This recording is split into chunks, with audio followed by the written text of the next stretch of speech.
Hi friends, puri కట్టడం కోసం నేను వైర్ కడుతున్నాను. ఫస్ట్ పూరి అయితే కట్టేశారు. ఇప్పుడు పొడవుగా ఉన్న కొమ్మల కోసం మళ్ళీ పైన ఇలాంటి వైర్ కట్టి ఈ వైర్కి పూరి కట్టాలి.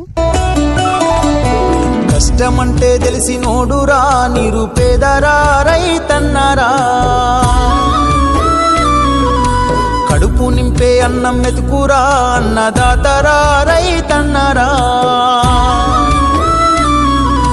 కష్టమంటే తెలిసి నోడురా, నిరుపేదరా, రైతన్నరా, కడుపు నింపే అన్నం మెతుకురా, అన్నదాతరా, రైతన్నరా. ఎండనక వాననక చలి అనక నేల మట్టిని నమ్మిండు, రేయనక పగలనక రాత్రనక కష్టజీవిగా నిలిసిండు. ఎన్ని బాధలున్న కన్నీళ్ళనొచ్చినా ఆకలి మరిసిండు,